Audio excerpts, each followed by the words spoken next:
Okay, I think we are at 10, so we have a few more people joining and then we can start. Hello, everyone. We have a wonderful guest today and wonderful host. For those who don't know me, I'm Luigi Rico. I'm the marketing manager here at Luminare Press. Today's meeting and Q&A will be led by Claire. I'm sure that some of you have seen her. She's our lead designer, and we have great guests from South Africa today. I think we are ready to start, and I'll keep on meeting people as they join. So please, Claire. I just wanted to welcome our special guests today. Here we have Chantel and Bergen Thorn. They are multi-award-winning professional illustrators. Their illustrations have appeared in countless children's books, published all over the world. Not only are they man and wife, but they have a very extensive combined career history in many facets of advertising, design, and publishing. They are some of the most knowledgeable illustrators I've personally had the good fortune to work with. I remember opening up their files and being like, these are the best files I've ever seen. Yeah, so I don't know if you guys have anything to add to that, or if you want me to get going with some kind of frequently asked questions. That was an awesome intro. Oh, you're welcome. Yeah, I found it was totally perfect. And no notes. Okay. We're happy to answer questions. Let's start with how to pick an illustrator. Where do you find them? We were just chatting earlier about, because we are members of a few organizations such as the Society of Children's Book Writers and Illustrators. People go to book events and they bump into illustrators. Maybe they don't even know at the time that they're illustrators, and get chatting. And that's a great way to meet somebody face to face. But if you can't do that, there are lots of other ways to do that. The first place that I would start is I would find an agent in your zone and reach out to them, because they've already got a group of artists together and some type of process. So by reaching out to them, they will say, okay, well, I've got 2 or 3 people that might be appropriate for you. It's a shortcut, and people with a track record are part of an agency. They've already gone through a selection process to get there. The agent won't take everybody. The agent is quite a good person to chat to. If you've got a particular kind of book, the agent might say, I've got these 3 illustrators, maybe have a chat with each one and see which one feels like the best fit. And then there are also online illustration groups such as the Association of Illustrators. They have portfolios of a lot of people. The Directory of Illustration does, Children's Illustrators.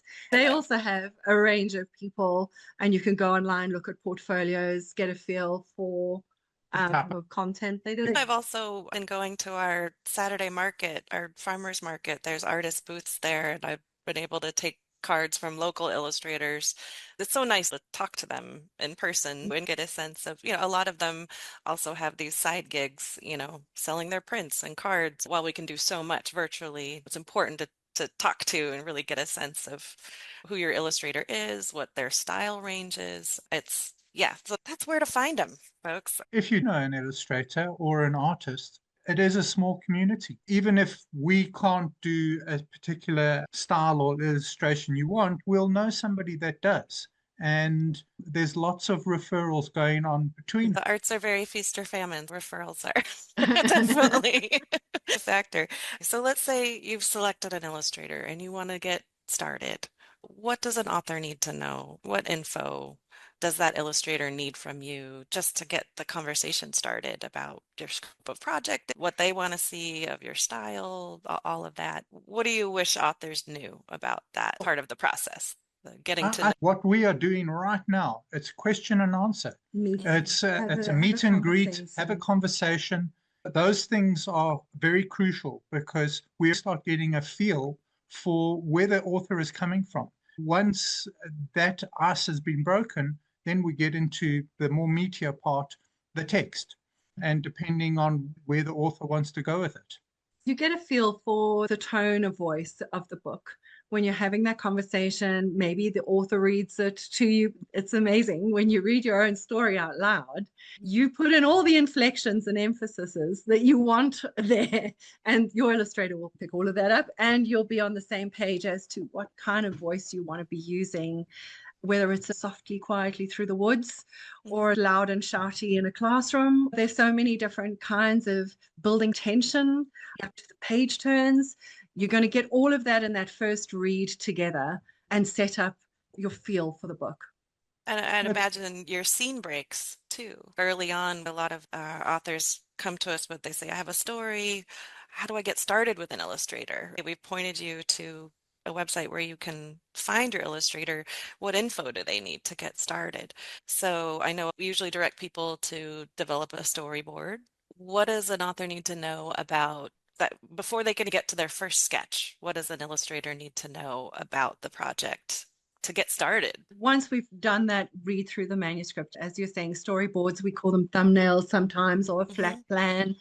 That usually will come from the illustrator, not so much from the author. As the illustrator, you're kind of the scene director. You're going to say, we're going to zoom in here, go close up, pull back, build a little tension, make a little dot, dot, dot, maybe for that page turn, get that interest going. That is really up to the illustrator, particularly for picture books and chapter books, I'd say very much in the illustrator's hands. So before they start sketching out thumbnails and flat plans, obviously we need to have the size before we start anything. That's fine for the starting point. Obviously, there are a lot of standard sizes that books are, and the author will have a feeling for that, and the illustrator will as well. For instance, if we're doing a landscape book, a landscape format, a longer format would probably be right. Whereas you're doing a lot of people, a portrait format where it's a little bit longer and you can fit a body in, that would be better. What have you got there, Claire, to show us? Okay, so when she says size, she means trim size, when the book is closed. And this is working backwards from whoever you want to print with or design with. There's some standard industry sizes. There are some sizes that are specific to print on demand. So while this might be a square format book, I think it's 8.5 by 8.5. Maybe they'll have some spot illustrations that float on the page, so maybe it doesn't matter as much, but illustrations that are full bleed and need to fill have certain specifications. Here's one that's full spread and a totally different orientation for your artist. Chantel, you had some great imagery of storyboards. You're essentially using that to map out your graphics. How many floating spot illustrations, how many single page images versus full spread. Most illustrators have a set price. It depends on complexity. A smaller spot illustration might be less expensive than a full spread, correct? Just before we jump into the pricing, which is a great question and a topic a lot of people are interested in, authors are often confused about the size and what that means and why they should pick a size before getting into the story. Feels a little bit counterintuitive. Seems that you're starting from the end and go, as you were saying, backward. So I think this is one of the elements where not just having to pick an illustrator, but also knowing how you're going to publish your book is really important. So at this stage, you probably want to not just find that the illustrator, but also consider, okay, what type of publishing am I going to do? Am I going in publishing? Am I going with a traditional publisher? That's going to affect a lot of your decisions, like how you're going to print it, how you're going to publish, how the book is going to be available to the readers. My suggestion here is when you pick an illustrator, also consider picking your path for publishing. If you're going with self-publishing, just find a designer that is going to design the interior and the cover of the book and help you prepare the files for publication. Luminare Press does that. So if you want to go with print on demand, this is a crucial step. Just keep in mind these two elements, the illustrator for the art and what's going inside the book, and the publisher or the professional that is going to help you go through the publishing process. It's also very important at this stage. I love when authors come in at that stage prior to getting started on their artwork. They say, I have a fully written story. We can then offer them support all the way through. Not every illustrator I've worked with is as competent as Chantel and Bergen are and well experienced. Most of our illustrators don't know, maybe they know about print stuff, but they don't know about print on demand specifically. There are some restrictions to standard sizes available, that type of thing. It's nice to offer support all the way through until their illustrations are actually ready. We helped some people that needed the storyboard part before they went to their illustrator because their illustrator only did hand-done illustrations instead of digital. I love that Chantel and Bergen, you guys leverage digital illustration almost exclusively now. Is that right? Yeah. Now, yes, but that's we fine. also used to do things by hand, and we would do what we call flat plans or thumbnails by hand in those days. Now we do them on screen. This particular flat plan was with a traditional publisher, a design team, an art director, a designer, and a publisher. They had a very clear idea of what they wanted on each page. We would then work out what to illustrate on each page. I wanted to jump in and go back to what Luigi was talking about earlier. It's quite an important point when you decide how you want to go on this publishing journey, because with traditional publishers, one of the things that doesn't happen, that authors work with the illustrator. Yes, we right. do not get to meet the author or listen to the author's voice in traditional publishing generally. Really good point. Most of the authors we have had intimate connections with and briefings from are from self-publishing or hybrid publishers. So if you have this voice, the story that you really want to be involved in the creative process of the illustration in art direction, self-publishing is for you. If it's quite frightening, then traditional publishing is maybe a better plan. Always, whether it's hybrid publishing or traditional publishing, it's important to take the advice of the professionals you're working with and hear what people have to say in terms of sizing, editing, marketing, or content. Some of our printers have oddball restrictions, like you can't have text this close to the margin, or to go full bleed, it'll flag the printer with Ingram or whatever. There's lots of little nuances like that your design team can guide you through. Yes, being able to have creative control and be part of the full process is really rewarding. Doing the thumbnails, storyboards, or flat plan. This will help you map out the scope of the project before you get in the weeds. That's when you get to the scene breaks and how many graphics you're going to have, and that's where you get to price it out. I know somebody had sent in a question. I have a 32-page children's book. How many pages you have doesn't necessarily correlate to how many images you need illustrated. You might have text facing an illustration on a page, but that, is already one page down that's just text, or maybe you're going to use just a background color or texture on that page. And that kind of brings me to one common mistake: authors not getting their illustrations first and not letting their illustrator know how much text needs to go on that page. Maybe they didn't do a storyboard, they skipped that part. And never skip that part. Never skip that part. Oh my God, that is. I've seen some YA books with inline illustrations that float between paragraphs. That's a little different. But for something like what we're looking at right now, the text is integrated right into that imagery. Yeah. So you need to, even if your illustrator is not doing the text layout portion, your graphic designer might do that.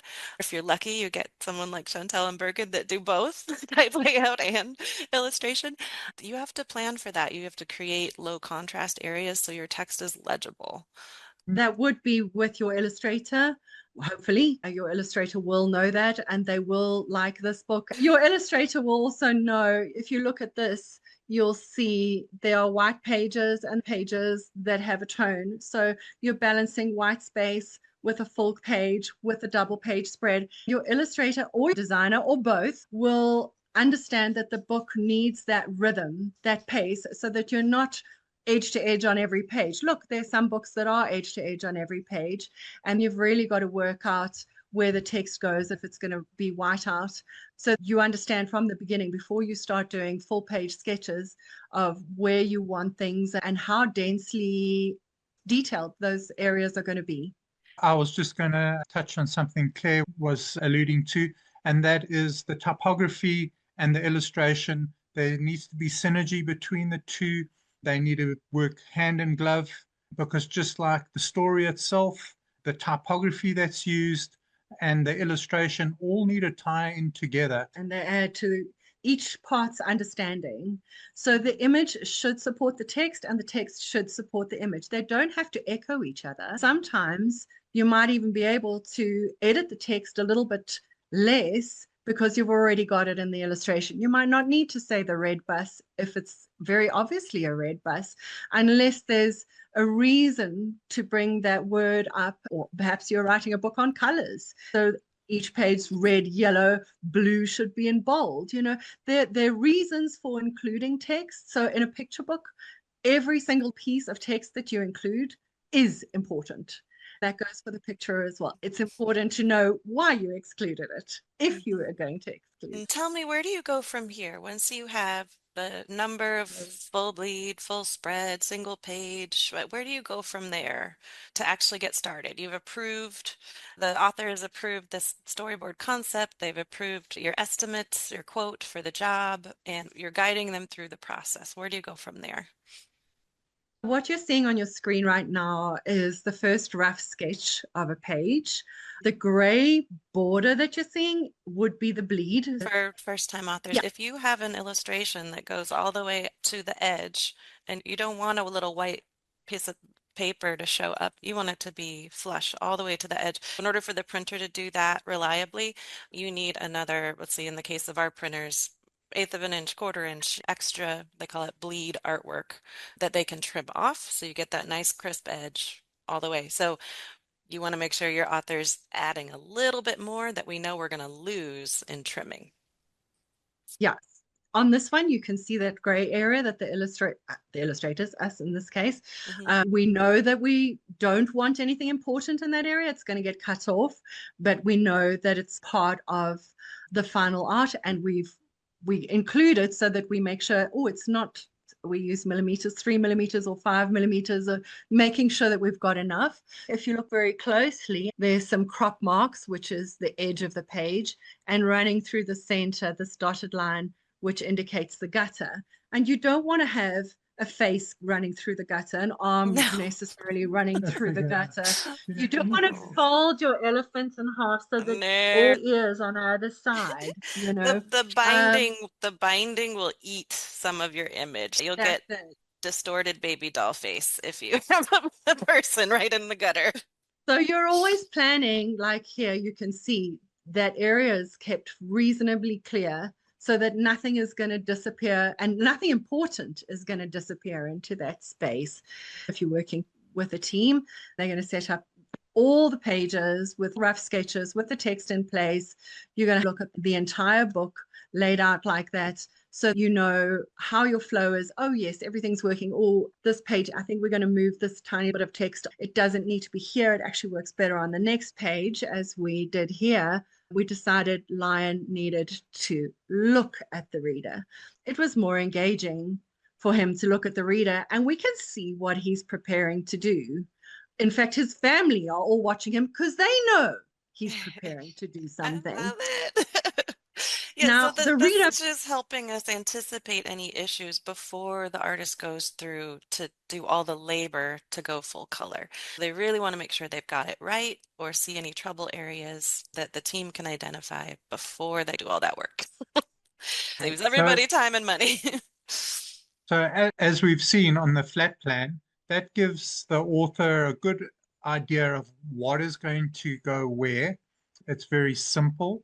Then the sketches are an expansion of that. You can see more of what's going on in the page. You can actually see the exact text that's going to be on the page. This is a good stage where some minor editing can be done. The author might find, okay, well, I want to tweak my words a little bit. Maybe we need to adjust the illustration to convey more meaning. This is where change happens.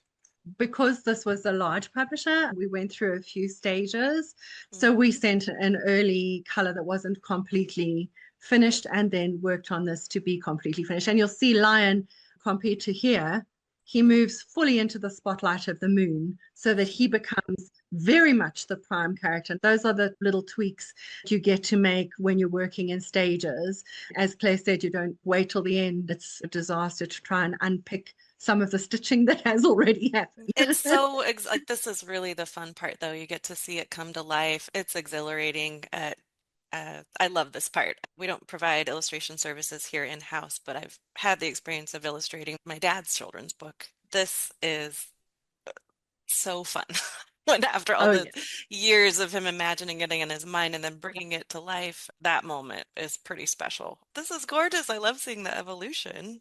Yeah, and in this color process, because it's a book and it's not a single artwork, there's a lot of cross-pollination. There's stuff happening at the beginning of the book, in the middle of the book, at the end of the book, all simultaneously. There might be things we discover in the process and bring into earlier pages. We either populate the landscape, like as in this one. Initially, we've got far fewer animals. We had more in the sketch. We've thinned them out. Then we've added more in. So it's quite a dynamic system. You'll also see, as Claire was speaking about earlier, quiet areas behind text. So you saw on the original sketch where the text is going to be. And when you get to the final, you'll notice there are quiet areas that are not very busy behind the text so that you can read it clearly. That's important for your final art, to keep that in mind at the sketch stage. Whilst you get the flat plan, we would also be developing the characters. Right, and work out color palettes. Development. Also, with the characters, you get a good sense of how the style is going to work, how the colors are going to work before we even start doing a landscape or setting the scene. So as you can see with alpacas, we chose a wacky color scheme because it's a wacky book. We really want that to come across not only in the characters, but in the color, in the human characters as well as the animal characters. They all need to be a little bit larger than life, a little bit crazier, a little bit funnier, a little bit more extreme. Here's a rough sketch with just a text indication, and there you see the final page. A lot has happened from one to the other, as you can see. Even though you have a white page and a full page next to each other, there's some communication between them. You see the clucks and the hums interfering and pushing into the page as it does with the noise. So there's a visual metaphor happening at the same time as what you're reading. You read that the cluck and the hum is bothering, you can visually see that it's interfering with the little girl's reading. So that's something that an illustrator is going to bring to the book. They're going to add all these little visual extras that the reader might not pick up the first time. They might not even really consciously pick it up at any point. They'll see it and absorb it. Kids are incredibly intuitive and they pick up cues really, really quickly, far quicker than adults, because they haven't got the language that we have to beat around the bush. They see it and they interpret it immediately. This is why your illustrator is very important in the clear picture book process. We have our first question from the audience that's relevant to this topic of character development sketches. William says, the style of the illustrations have come up a few times in this discussion so far. I've had problems with Illustrator's consistency. How do I know that the style and look of the illustrations in my book will remain consistent from the first page to the last? How can you ensure that the illustrator you found will reproduce your characters in a consistent way? One is their portfolio. When people talk about style, they talk about consistency. You should be able to recreate something in that fashion again and again. When you look at somebody's portfolio or their website, if you see this common thread of style where the characters look different from one book to the next, but there is an overall feel that you get from the artist's work. As you get into the process, when you look at the schedule, if there is continuity there, you're on a good wicket. If there is a disconnect between the character in the sketches, there's going to be a disconnect in the final. Yeah. And just to add to that, I loved using the tool of the character development sketches. I was helping my aunt with a book about a national park, and she had a specific grandma and grandchild in mind. My aunt sent me a whole binder full of inspiration images, all of that, which is really helpful for your illustrator to have, by the way. What style are you going for? They should be able to extrapolate in their character sketches a few different expressions, a few body positions, and really know, okay, we can translate. Most artists have a wide range. They might have a particular style in their portfolio they find really fun, but it doesn't necessarily mean they can't do another style. But yes, I would definitely use a tool like character sketches with them before you get going, almost as like a request for an RFP. They want this job. Okay, show me who this character is. Is that something you do on spec, or is that something that's part So of the quote? So this, for instance, would be these character sketches we did at the same time as the thumbnails. When you get to the sketches, that's when you see the expressions up close. We wouldn't necessarily develop that before we start putting the sketches in place. Because when you start working with the rough sketches, that's not a very neat rough sketch. But this is a very neat rough sketch, and you can see the expressions really clearly. You can see Lion preparing there what he's going to do next in terms of he's going to roar. We all know he's going to roar. So he's preparing that little roar, and we can see here, or we'd rather have him looking at us. We wouldn't necessarily do a new sketch. We would go to the next stage.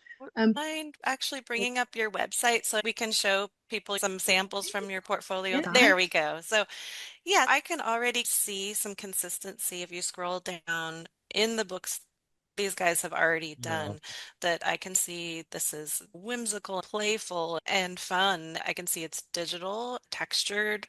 It might check a lot of my boxes. I've had some commissions where somebody wanted me to replicate the style of someone else. Totally something I can do, but they have to say, I want watercolor. I want, wispy and lots of air. We wouldn't recommend choosing a different style to the illustrator that you choose. Preferably choose your illustrator based on style rather than just because you know that person and then say, could you do Picasso's style? Because there's a good chance that that's going to fall flat. And well, they can do it. You guys are not going to be friends after that. We can take somebody's style, but it's going to be ours. We interpret it in our own way. And also, you don't really want to be ripping off somebody else's work. No. And that brings me to a second very popular question around AI right now. That's a hot button topic. I think we'll launch into our live Q&A from here. We've got about 20 minutes left, Luigi. Is that right? Yeah, we have about 10-15 minutes. Oh, okay. We've covered a lot. I want to make sure we get to your questions in the live Q&A. People, if we have, I would say the easiest thing would be for people to put more questions into the chat. I think that would be the easiest way for us to understand what topics you have in mind. That would speed up the conversation towards the end. We have not a long time, but I would love to cover the AI element and the pricing, because sometimes people, especially who don't have a large budget, they're considering all the different things that are going to be involved into the publishing. So you have the illustrator that you're going to work with the designer, the publishing aspect, and that there's going to be marketing. You have to budget not just one element, but everything. It could be a choice to say, okay, I found this illustrator I love. It's a little pricey for me, so I'm going to ask someone else that is cheaper to replicate that style. It might not work always as you're describing. So I think that there are, of course, balancing act that needs to happen. But especially if you're working on a picture book, a children's book, as we have seen, the illustration are really, really important. So consider that. Maybe think about it, your strategy, your goal, what you're going to do with that book. Don't try to cut corners when you pick either of the two elements, the publishing path and the illustrator, because that's a reason why these elements are expensive or they have a price, because that's a lot of work behind it. And that's really important for the book. If you miss the illustration piece, the editing piece, or the design piece, it's going to be really hard for you to market that book. Even if you're going to spend thousands of dollars in marketing, your first piece of marketing is the book itself. You need to have a great product to be able to market. This is an investment you do up front before you get into the marketing. The first element of marketing is the book itself. And in a picture book is illustrations first. So just consider that. And I think sometimes people now are starting to confuse is the difference between digital and AI. I think that the option you have now to work digitally is incredible. It's going to probably lower your overall cost because you can tweak illustration digitally in an easier way compared to hand-drawn things. What are your thoughts on these two things? Well, the illustration digitally is far more economical. If you employ somebody to do something traditionally and you have a watercolor, you will have to have that scanned and then retouched. Color right. Exactly. Exactly. And then there's color adjustment. When we used to do artwork by hand, that is a very crucial part of the process. That scan makes for really horrible art in the book. It doesn't come out well at all. If there are changes, it means a complete redo if you're doing it by hand. The wonderful thing about digital art is you can change elements, you can swap out elements. It's not something I would recommend doing a whole lot of, because you are going to incur costs if you haven't discussed that at, say, the rough sketches stage, when you've got the first scamps and you've decided you would like a blue lion and it's not communicated, and then you're gone and you've got a yellow lion, and then you go, but actually I always wanted him to be blue. That is going to start costing. So really important to discuss color even before you get to the color. With digital, you've got a lot more leeway to make changes, but yeah, don't go mad. It's going to cost you. Try and get those things agreed on and worked out up front. There's a lot of brush packs that can simulate a watercolor texture and look. Absolutely. That you can kind of simulate that now. So Absolutely. it makes it a lot more accessible to people if you're doing digital. Yeah. Regarding AI, from our perspective, what are red flags for us is while it seems instantaneous and sounds great, it is fraught with issues. Number one being that it's such a new technology and essentially stealing visuals from unnamed sources. Those are, you might be in this weird gray area as far as having permission to use that imagery, or the AI generator that you're using is not produced, most of them, unless you're doing it through a stock photo website, it's not even developing that artwork at high enough resolution that our printers accept.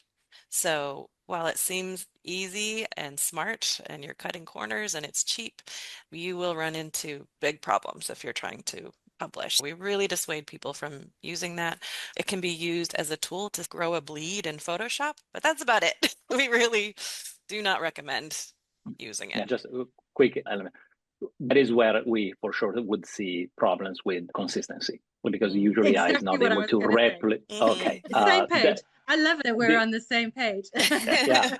The one thing we sometimes say to authors, especially who don't really have a clear thinking about the illustration, is like, again, you use AI just as a tool. So if you're having like really hard time to describe what you want, why don't you go on one of these tools and play a little bit, just so you can help your thinking in a way a designer may think. And so transform that first idea into something that it's kind of the direction you want. And then just use that and go to a designer and say, hey, I just created this. I know it's not far from being perfect. This is a little bit kind of what this is I'm trying to say. I love that idea. We use AI in those terms as another reference gathering resource tool. We always research our stuff. We have folders of research and pictures so that we get our details right. We always make sure that we do our research. Consistency of character, you're not going to get from AI at this point. Humor doesn't always translate into AI very well. Humans understand humor. It's very difficult to get humor exactly right. To get a visual punchline, AI is not there yet. Adding what we were speaking about earlier, visual metaphors, layers of subtlety to the image, that's not going to happen either. Not yet. It might, but it's not going to be for a little while, fortunately. We have another great question here. Is there a standard agreement between author and illustrator for children's picture storybooks to be published independently? Does the illustrator retain the rights for the illustrations in a children's picture storybook? We don't work with a draft contract. If you're working with an agency, the agent you contact will set up all the contracts between you and the illustrator, the publishing, the means of the publishing, all of that will be contained in that contract, which is one of the reasons why agents have such an important role, particularly when a book goes big and hopefully it's a bestseller, then everybody wants to know exactly where they stand in terms of their rights, and an agent will deal with that. If you don't have an agent, the Association of Illustrators does have draft contracts. They have a selection, so you can pick and choose which one is right for you and your illustrator and the way you want to publish your book.